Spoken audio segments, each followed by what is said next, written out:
All right, y'all, welcome back to the show. It's Anti-War Radio. I'm Scott Horton. Our next guest on the show is Jeff Huber. He writes for antiwar.com. You can find the articles at original.antiwar.com/Huber. The most recent is called Helmand in a Handbag. And now I got to page down a little bit to get to the real full bio. His own blog is called Pen and Sword, and he's the author of the novel Bathtub Admirals. And if it's anything like his articles, I'm sure it's hilarious. So if you like laughing while you read about war, go get Bathtub Admirals. Welcome to the show, Jeff. How are you? Hey, I'm great, Scott. How are you? I'm doing good. Hey, listen, I always really like reading your articles. You really are a talented writer, and you put a sense of humor in topics that usually aren't very funny, and I appreciate that because I do nothing but read about war all day. It's nice to kind of get a little bit of a... Making mirth of human misery and suffering. Right. Yes, it's hilarious. Tragedy. Now that's funny. Yeah. All right, now, we call it. What's a banana stand? You always talk about the banana stands. Well, a banana stand as opposed to a banana republic. A banana stand, when I use that, I'm referring now to Iraq to Afghanistan and Pakistan. They're basically, what a South America banana republic transplanted into Central Asia. Right. We're propping up, particularly in Afghanistan now, incredibly a corrupt, illegitimate government for the sake of trying to defeat an insurgency that is actually a lot more legitimate than the people we're propping up. And so that's where I come. Banana stands. We also have I don't use it very often. We have a banana rack, and there are a lot of people who would like to see us acquire a banana ran across the Gulf from it. But I'm not as concerned anymore about the war mongrels managing to finesse their way into a real war with Iran.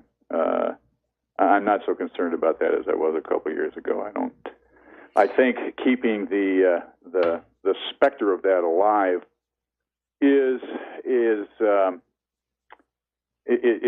it's productive from their point of view for a couple of reasons, not the least of which is keeps justification for funneling money into the Navy and Air Force, who really aren't getting the kind of headline news that they'd like to be getting in Afghanistan and Iraq. But there's a purpose for them. If it's like, well, we might have to.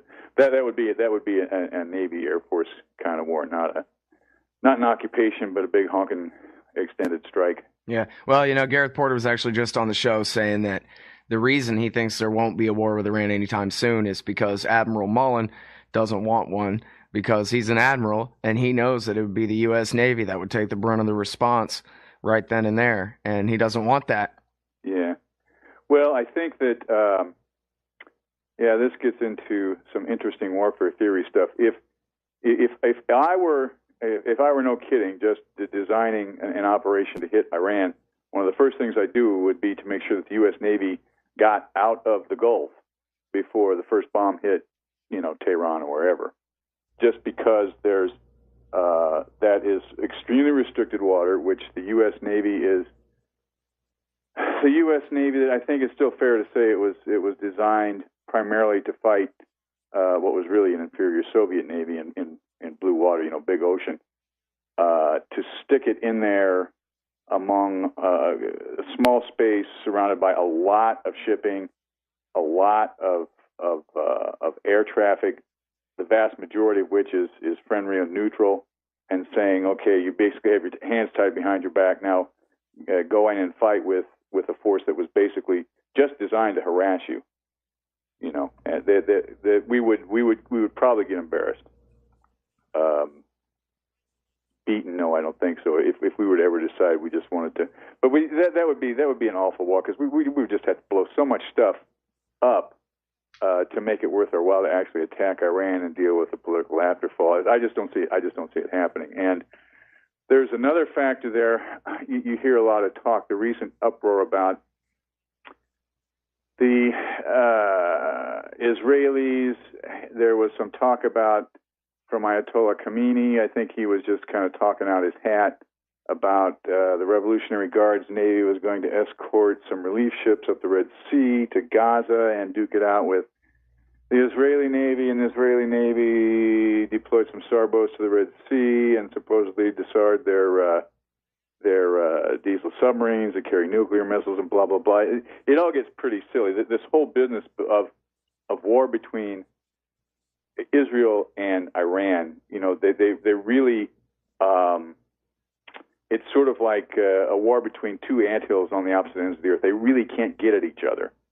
That their navies can't really fight each other. They don't really have the legs to go far enough to get to each other. If you look at a map, their armies most certainly cannot, and their air forces just barely could.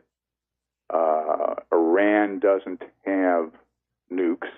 I don't think there's even, the craziest war hawks are going to claim that they do.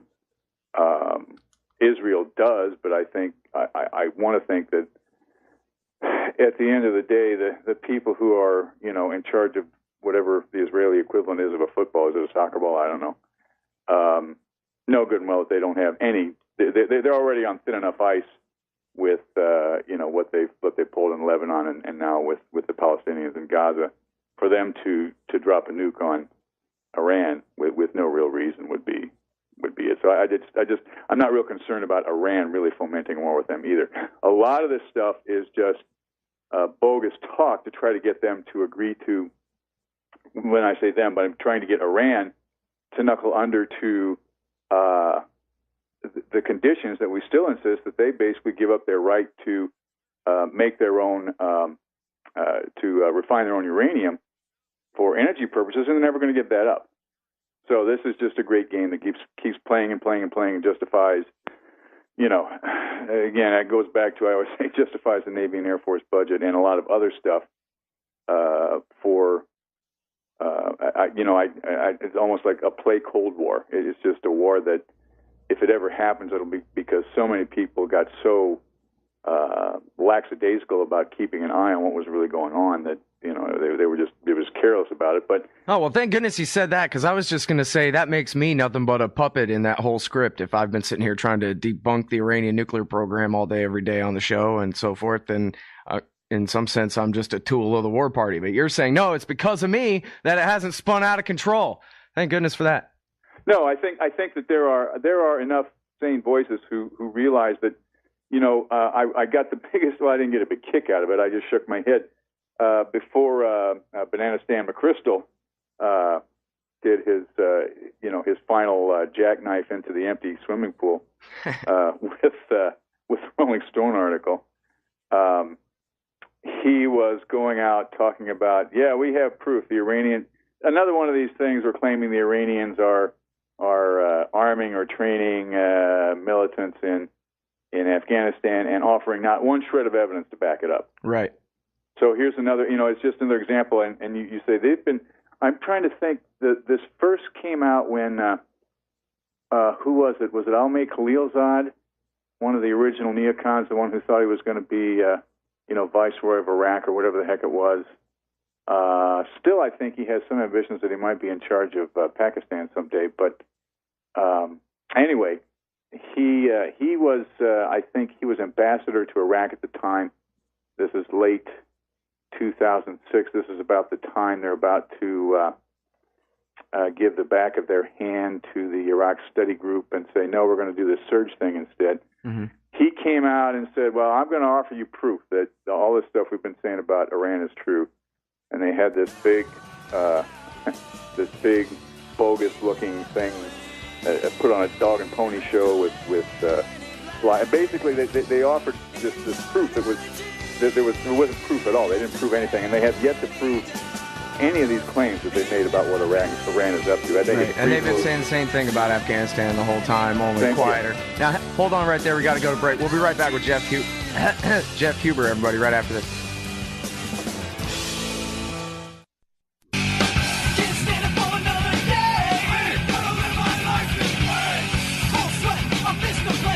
All right, y'all, welcome back to the show. It's Anti-War Radio on the Liberty Radio Network, LRN.FM, and Chaos Radio austin.org.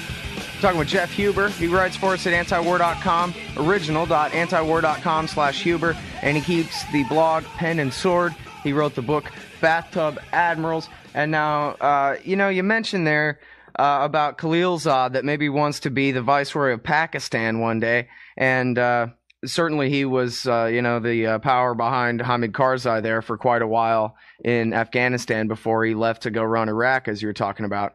And I was wondering if you think that, do you remember when Robert Kagan and Michael O'Hanlon wrote that thing in the fall of 2007 for the New York Times saying that, Pakistan is falling apart at the seams for some reason we can't figure out, and we're thinking that we might have to invade and occupy Pakistan and seize their nuclear weapons.